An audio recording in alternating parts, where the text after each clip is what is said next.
Hello बच्चों, welcome to Nandan coaching zone. जैसा कि आप लोग को पता है कि आप लोग को हम बायो के बहुत ही इंपॉर्टेंट क्वेश्चंस करवा रहे हैं। इसके पहले की वीडियो में, पिछले वीडियो में हमने आपको परागकोश की संरचना बताई थी। अब हम आगे आपको धीरे धीरे फर्टिलाइजेशन कैसे होता है, क्या क्या प्रक्रियाएं होती हैं, जायांग क्या होता है, पुमंग क्या होता है, इससे क्या क्या स्ट्रक्चर्स बनते हैं, इसके बारे में आपको हम विस्तार से बताएंगे।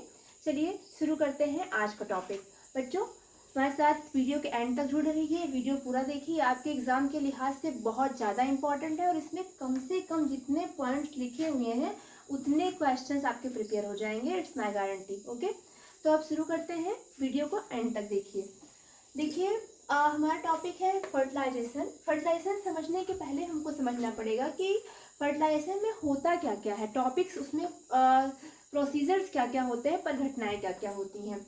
तो हम देखते हैं कि लैंगिक जनन जो होता है पुष्पों में, देखिए लैंगिक जनन में क्या होता है, एक मेल पार्ट होता है, एक फीमेल पार्ट होता है। जैसे मनुष्य में प्रक्रियाएं होती हैं वैसे ही प्रक्रियाएं पुष्प में होती हैं।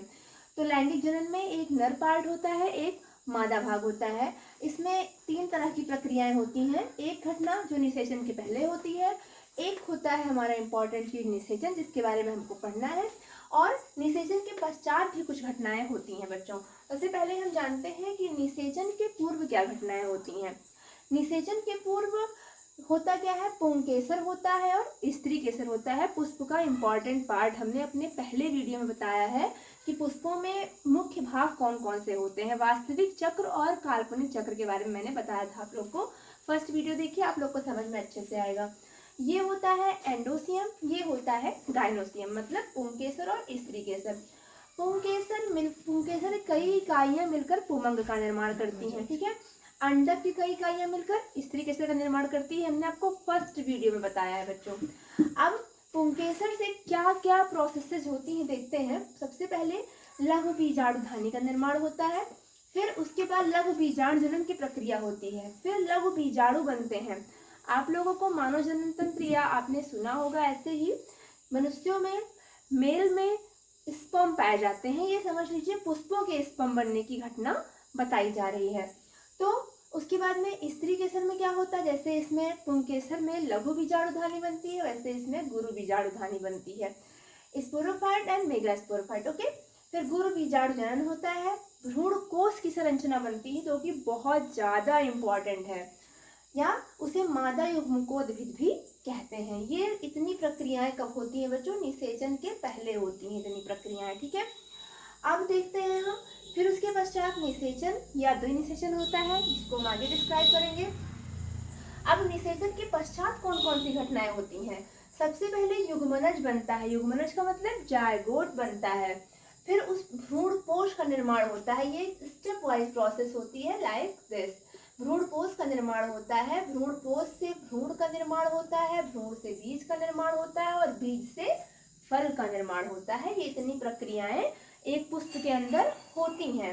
अब हम देखते हैं कि निषेचन होने के पहले क्या होता है। अभी स्त्री केसर से निकल करके अंडक और पुंग केसर से निकल करके परागकण आपस में मिले नहीं हैं, उसके पहले की प्रक्रियाएं क्या होती हैं हम समझते हैं। पुंकेसर, सबसे पहले आप समझिए कि ये जो परागकण होता है इसको हमें समझना है। सबसे पहले ये है एक परागकण बच्चों, जैसे मैंने आपको बताया था अभी। सबसे पहले समझिए ये पुंकेसर है। क्या है ये, पुंकेसर है। पुंकेसर में ये हमने आप लोग को बताया था एंथर है। एंथर का मतलब समझते हैं ना, परागकोश। परागकोश कहाँ होते हैं, एंथर के अंदर होते हैं। ओके, परागकोश बच्चों एंथर के अंदर होते हैं, ठीक है। अब ये जो एंथर होता है, मतलब परागकोश जो होता है ना, ये 2 भागों में टूट जाता है। परागकोश जो होता है बच्चों, ये 2 भागों में टूट जाता है। उसके बाद आप देख रहे हो ना, ये जो बायलोबल स्ट्रक्चर है, यहाँ पे जो 2 पालित संरचना दिख रही है, 2 लोब्स में संरचना दिख रही है, actually it breaks from here. देखो ध्यान से, ये बीच में से टूट जाते हैं और 2 पालियां ऊपर बन जाती हैं, 2 पालियां नीचे बन जाती हैं। ओके, मैं इसको आप लोग को थोड़ा अलग समझाती हूँ क्योंकि ये बहुत ही इम्पोर्टेंट पार्ट है। मैं आपको इधर समझा देती हूँ इसको कैसे होता है। सबसे पहले मैंने आप लोग को बताया था इसके बारे में, पुंकेसर के बारे में बताया था। इसमें जो ये एंथर होता है ना, यही होता है परागकण का घर एक्चुअली।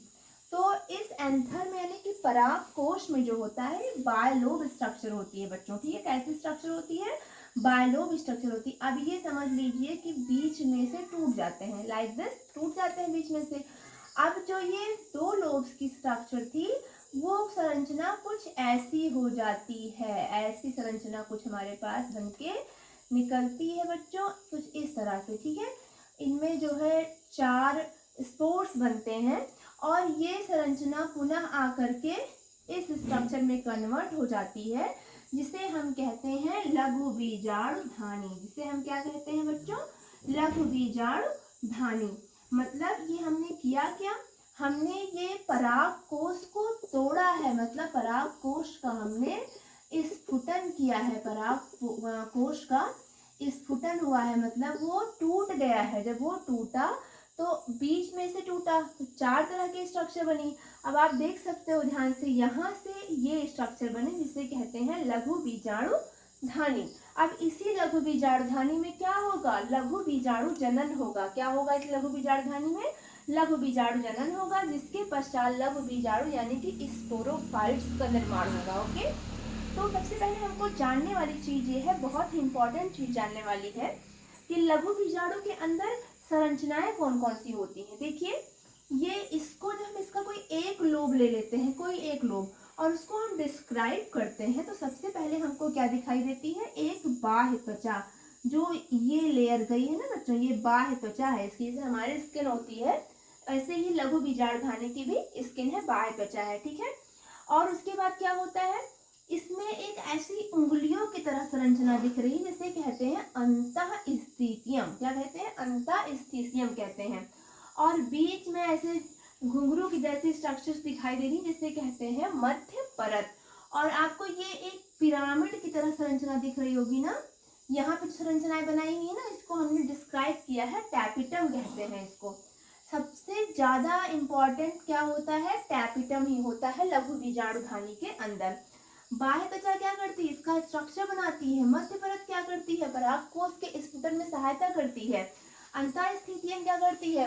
फ्लावर के स्ट्रक्चर बनाने का कार्य करती है। टैपिटम क्या करता है? टैपिटम हमने आप लोगों को कल बताया था, पिछले वीडियो में बताया था कि जो पराग कोश होते हैं उनमें 3 स्ट्रक्चर्स होती हैं बच्चों। पराग कोश में कितनी स्ट्रक्चर्स होती हैं?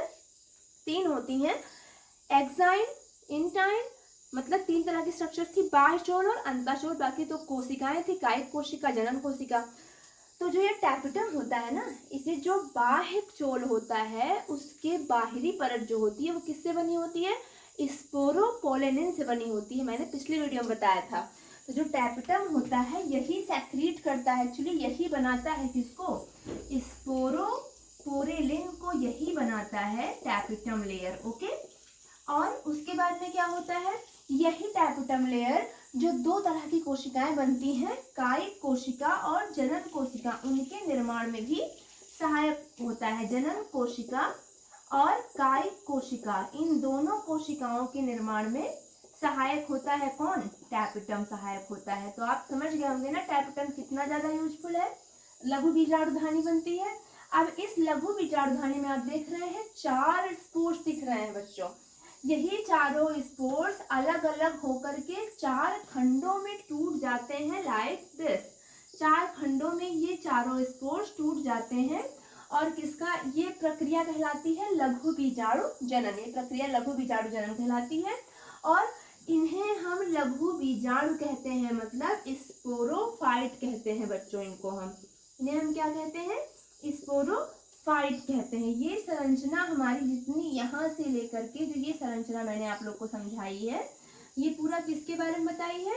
ये पुंकेसर के अंदर सारी घटनाएं हो रही हैं। पुंकेसर समझते हैं ना, एंडोसियम, फ्लावर का मेल पार्ट, उसके अंदर ये सारी घटनाएं हो रही हैं, ठीक है। क्या क्या हो रहा है? सबसे पहले पुंकेसर में क्या होता है? मेन चीज क्या होता है? फिलामेंट होता है, परागकोश होता है, परागकोश के अंदर परागकण होते हैं। यही परागकोश फूट जाता है, स्फुटन हो जाता है इसका, और इसकी जो 2 पालियां होती हैं, बीच से टूटता है तो वो 4 पाली में विभक्त हो जाता है। आप देखो, इसको अगर हम डिस्क्राइब करें, इसको अगर हम थोड़ा ब्रॉड रूप में करें तो ये 4 तरह की जो है एक क्रॉस लाइक स्ट्रक्चर बनाता है, ठीक है। तो इसमें 4 स्पोर्स बनते हैं।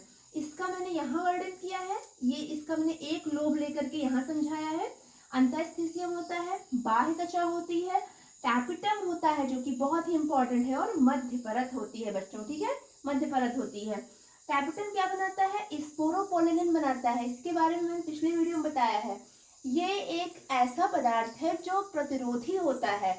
इस पर धूप का, झांव का, बारिश का, आर्द्रता का, नमी का कोई असर नहीं पड़ता। इसीलिए जो परागकण होते हैं वो एक लंबे समय तक सरवाइव कर पाते हैं। किसकी वजह से? स्पोरोपोलिन की वजह से।